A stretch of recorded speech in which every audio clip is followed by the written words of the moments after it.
How confident are you that you'd be able to control and coordinate your pieces in the middle of a complex chess middle game? If the answer is not much, then you're like most people who struggle to find a plan in the middle game. And that's what this video is all about. I've got 4 questions that I'd like to share with you that help me figure out my plans in the middle game, and hopefully will help you in your next game. And if you keep working on these, soon you'll become a master planner. Now, before we get into our 2 examples that I'll show you, let me just ask, if you learned something from today's material, please let me know in the comments what you took from today's lesson. It really encourages me to see what you guys are learning. Our first game we're looking at is from the recent Norway 2026 tournament, where Wesley So is playing white against Magnus Carlsen in their 9th round Armageddon matchup. And Wesley has a really great position, and it looks like you've got just an obvious plan. The queen and rook are aiming at this h6 point right next to black's king. But the problem is black has plenty of defenders too. We would count the queen, rook, and king as guarding h6. And so white has no real way of breaking through. So now we're in a situation where Wesley needs to come up with a new plan. So before I go into this position, let me just tell you what those 4 questions are. The first one is, what is my opponent's threat? No good plan starts by asking, what can I do for my position? Because it's all dependent on what your opponent does. So here, I don't see much for black in this position. There's no real threats. Black is playing super defensively to make sure that his king stays safe. Then the next 2 questions you could really ask in either order. So let me give you both of them right now. The question is, where are the weaknesses? And the second is, where is your force advantage? And you need to ask both of these to start giving you the correct direction to go. So what are weaknesses? Well, weaknesses would be the king is weak, pawns are weak, or squares are weak. If the king is vulnerable, obviously that should make sense to you. The king is vulnerable and you can attack the king, then your chances of winning go up. Of course, if there are vulnerable pawns, and you could eventually conquer those pawns, you would take them, winning material, and then your winning chances would go up that way. Weak pawns would be like the h6 pawn, which is vulnerable because it is a backward pawn. The e5 pawn is vulnerable because it's what we call an isolated pawn, no other black pawns around it. The b7 and a5 pawns are both hanging pawns, no one's defending them. Double pawns, of course, are also a weakness, but we don't have any of those in this position.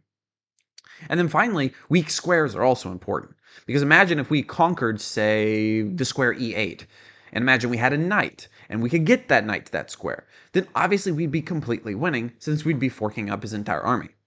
So if you're able to control particular squares, to attack weak pawns, or to attack weak kings, you've found some very important weaknesses to go after.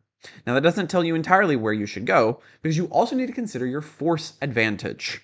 Here, black's weaknesses in terms of their pawns are all over the board. So where is our force advantage compared to your opponents? And clearly, black has all of his pieces on the king side. So that means we should probably start to look for the queen side attack, because we're going to be able to add more pressure over there quicker than they can defend. And that leads us to our 4th question that you need to ask. What's the best plan now? What should we do next based on that? So if we've got a potential force advantage on the queen side, just because we already have a bishop kind of on that side, but also you can imagine that our queen could quickly get over there, say queen f2 to queen a7 to attack these weak pawns. Maybe we should go after the queen side, and we've got weak pawns and a force advantage there. Okay, so once you thought about that, then you can ask yourself specifically, what can I do about that? So I just gave you an example. We can try to bring our queen in like this. And that's exactly why Wesley So played the move queen f2.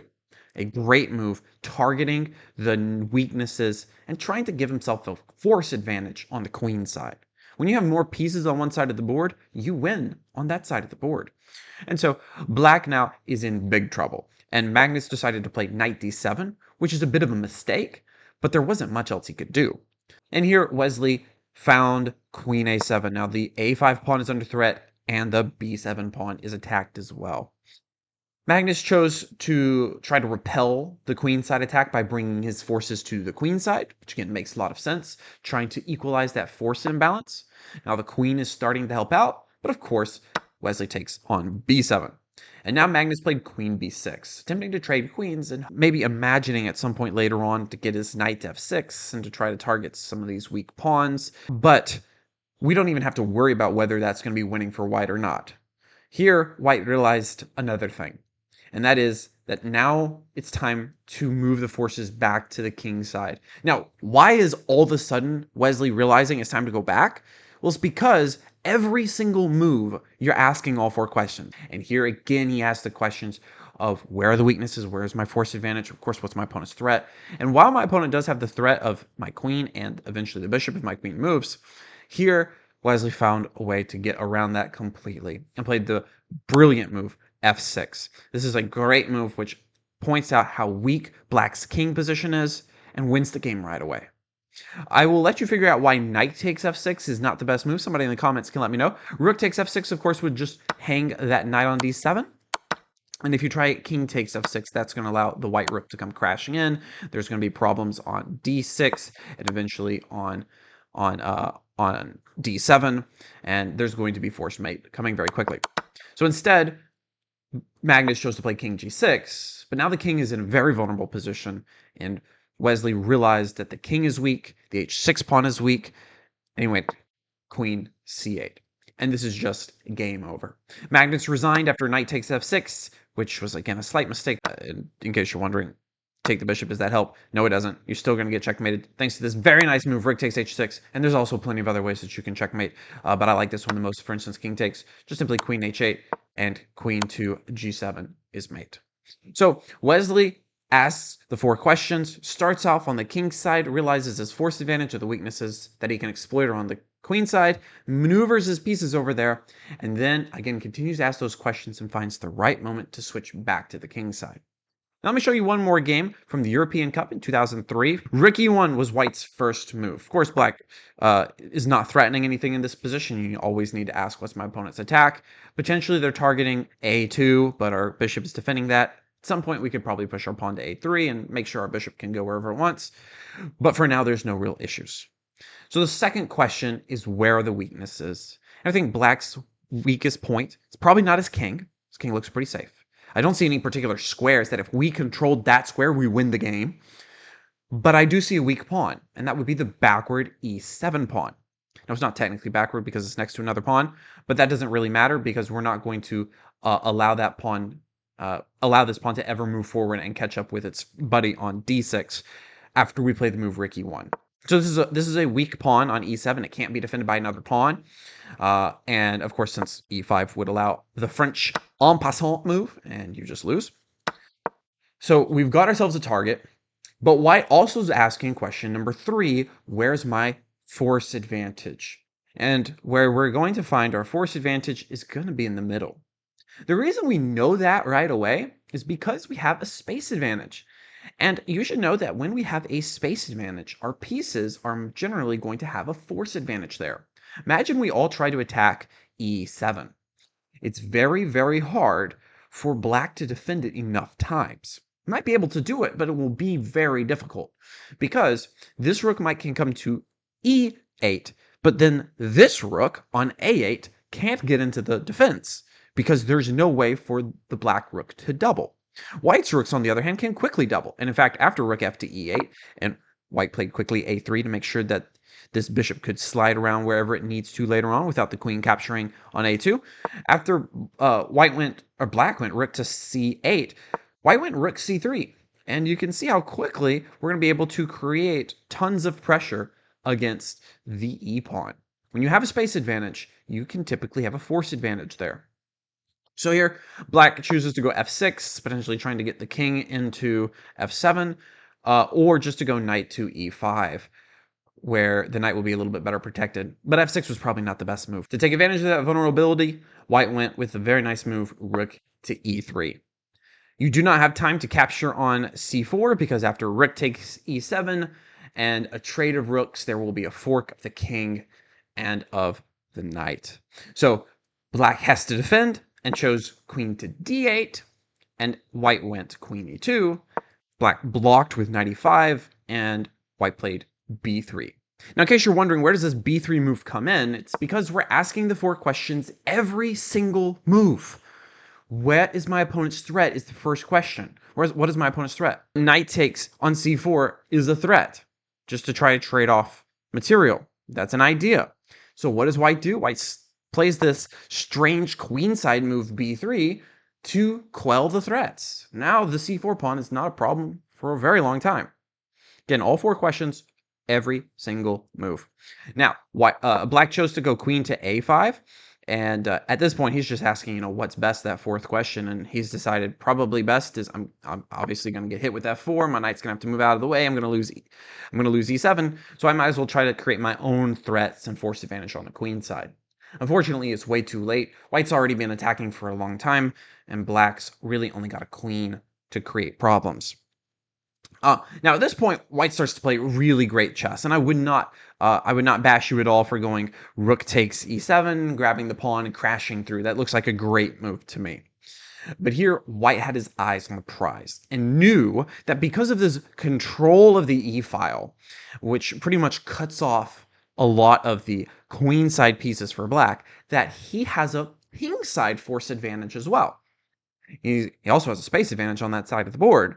And so he took advantage of that with move h4. This e7 pawn is going to fall at some point in the future. We can take it pretty much whenever we want. Black chose to take on a3, and now h5, ripping open the black king. Queen to c5 was played, which is a good move, trying to pin the rook to the king. And after pawn takes, and now queen g4, now our force advantage on the king side is overwhelming. Pretty much all of our pieces are attacking the king, where I think you can tell this queen and this rook are defending the black king none at all. Black chose g5, and after a trade, white played the nice move rook f1. Now, of course, rook takes e7 is coming in. Not even the rook on e8 can defend it, and black is totally lost.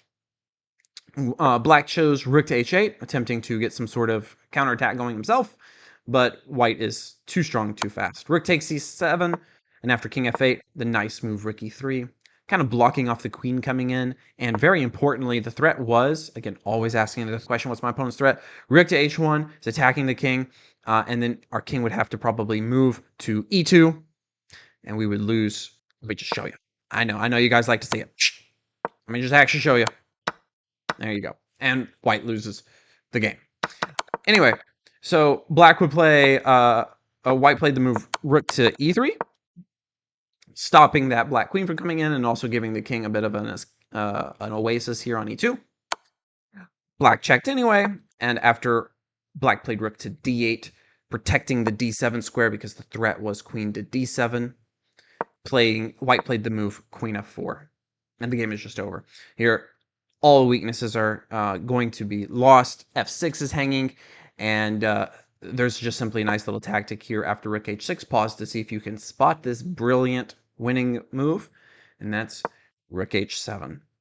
Here, of course, the knight cannot capture because then the queen will simply capture on h6, and then the knight is falling after, say, something like this, protected by the bishop.